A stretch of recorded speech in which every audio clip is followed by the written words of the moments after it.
So we have a big bird coming up next. It takes a size 3 band. And you might be able to read this number if you get up close enough. The number is 1803 03594. And you can see on the top of the band it says, what does it say there? Call 1-800-327-BAND. And then on the bottom it says www.reportband.gov. So if you find one of these on a bird that hit your window or that your cat brought in, unfortunately, that's where you would report this. And you would get a certificate back thanking you for reporting it, and then I would get a report back telling me where and when the bird was found. So we covered that a little bit in the introduction, but it's a good reminder that that's what it looks like on the band on a big one.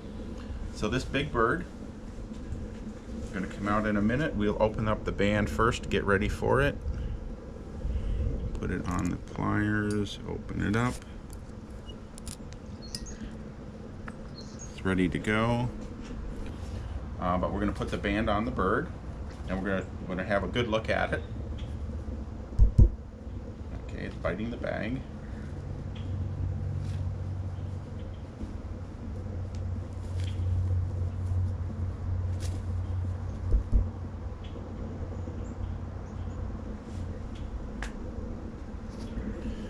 Okay, this is a wiggly bird. I'm going to hold its leg a little bit more stable that way.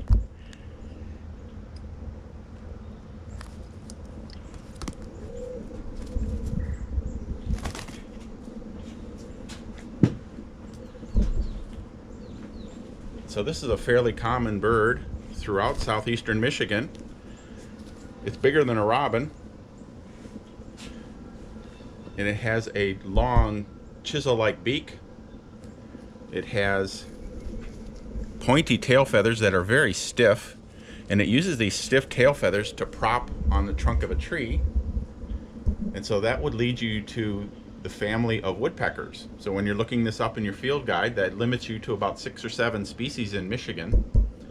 And the other field marks on this bird are brown on the upper side with a lot of barring on it.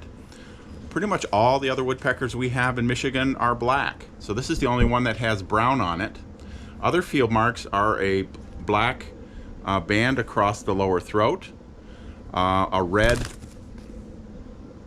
marking on the back of the head, black spots on the breast, and maybe most interesting of all, it's bright yellow under the wings and under the tail.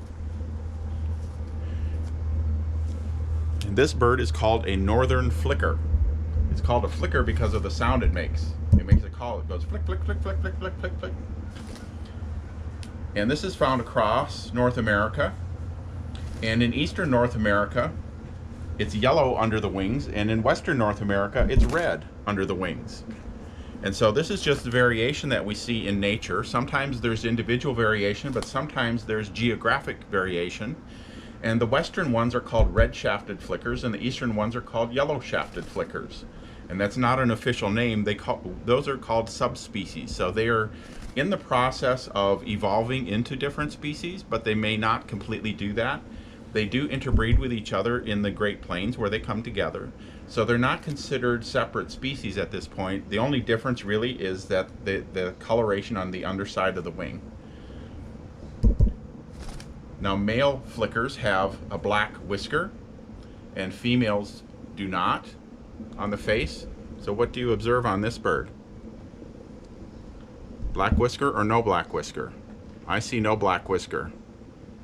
So that leads us to the conclusion that it's a female. So this is a female northern flicker. Telling the age of woodpeckers is fairly complicated and still not completely understood. So we're still trying to learn how to do this.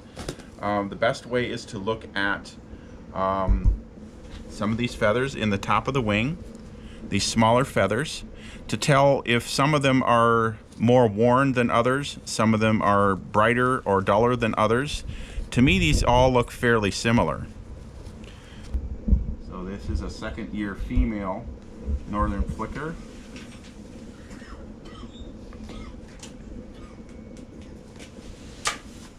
And I'm going to take some measurements. Here's another field marker for a flicker when it's flying away. This is called the rump, an area up at the lower back. Some people say when it's flying away, it looks like it's got a marshmallow on its butt.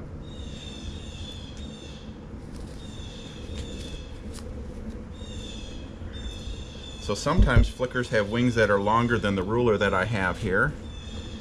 And this one, nope, we're good. 147 millimeters. And it's only 150 millimeters long. I do have a longer ruler if I need one. And her tail is 112 millimeters.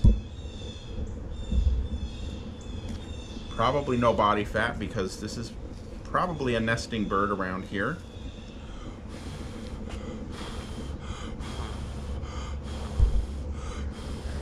No body fat. And it's a little bit early for the flickers to be nesting because they are migratory, unlike our resident downy woodpeckers and hairy woodpeckers that stay year-round. They nest a little bit earlier.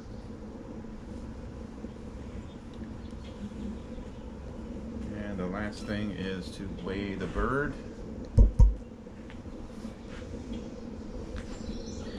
Hold it still.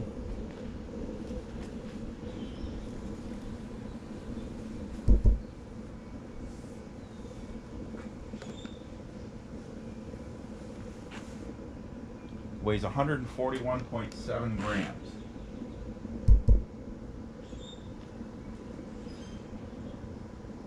That might sound like a lot, but it's just slightly less than 5 ounces.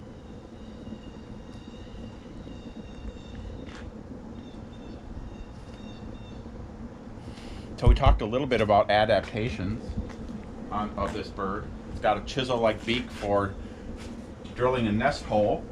This is actually a flicker nest hole. They crawl inside there and nest.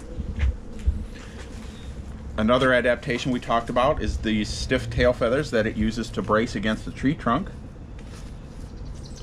And something I've been hanging on to is they have an interesting arrangement of their toes. Songbirds and most other birds have 3 toes in the front and 1 in the back, but woodpeckers have 2 in the front and 2 in the back. So this helps them grip the trunk better. It's like when you see the linemen working on your utility poles, they've got a belt around them. So this is like their climbing gear. So it gives them a better grip on the tree trunk. And when they climb up, they have to jump up and brace the tail and then grab again. So they actually have to let go of the trunk to climb up, and so that's what the tail is for. So when you see the lineman hitching up the belt, it's the same kind of thing. So birds are very important to our forests. When trees die, they are still very, very useful. So people cut down dead trees way too often. They take away the homes for woodpeckers. But when woodpeckers are done with these nest holes, other birds will use them.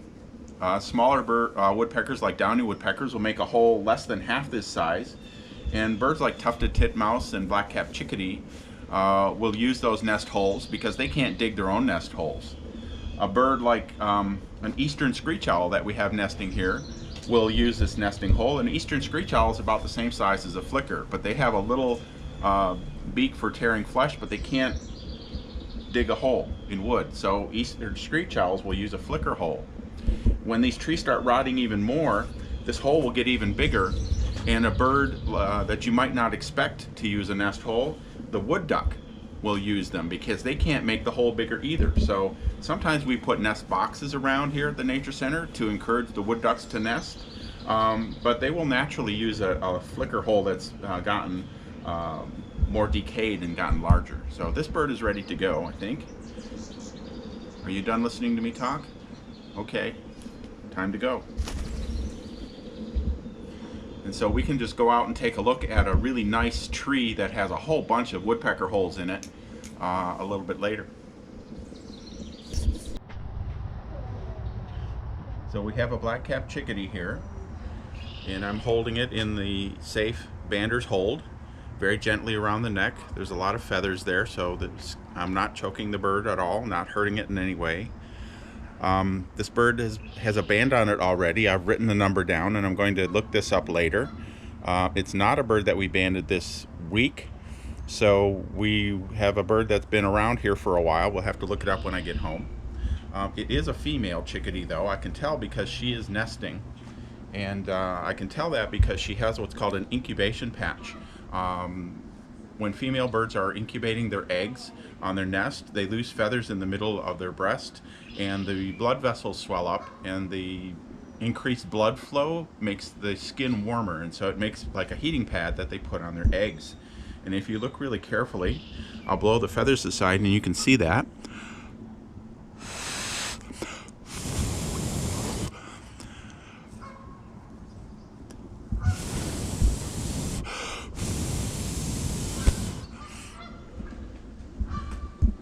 So she's on her nest.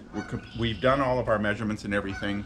We're going to send her back to her nest really quick, but chickadees nest in hollow trees. And you might wonder, how does a bird like this manage to nest in a hollow? Well, sometimes they just find a crack or a crevice and they'll put their nest in that. But most of the time they use an old woodpecker hole. And we have a woodpecker hole right here from a tree that had fallen down. And this is a really large woodpecker hole. But a bird with this tiny little beak could never dig out a hole like that out of a tree. The wood is just too hard. So these chickadees are dependent on the woodpeckers for nest holes. The woodpeckers build a different nest hole every year. And so there are a lot of abandoned cavities. Sometimes the woodpeckers will start a nest and not finish it. So once they get past this thick bark layer, it's a little bit softer, and the chickadee can finish off the nest with that little beak. And there are other birds that nest in woodpecker holes, including tufted titmouse and white-breasted nuthatch. They use the smaller holes. The downy woodpecker makes a nest hole that's less than half this size, so it's perfect for a chickadee. This really big hole was probably made by a flicker, which is a larger kind of woodpecker. And as the wood decays, the hole gets bigger and bigger, and species like wood ducks will even use these nest holes.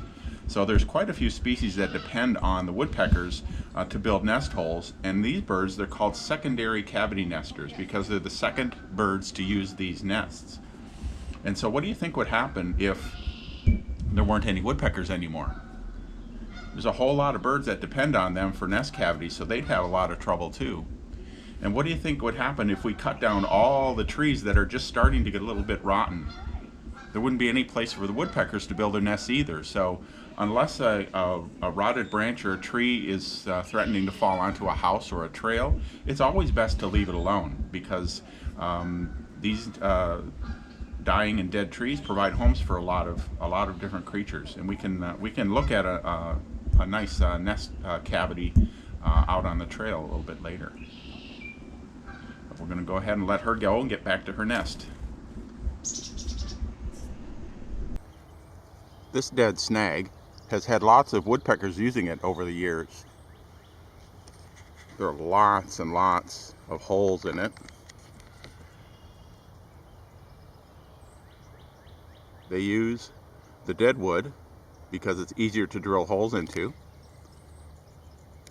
And once it gets to this point, a snag is probably not being used by woodpeckers much anymore. But there is other wildlife that uses these, including squirrels and raccoons. And eventually this whole big branch will fall off and land on the ground.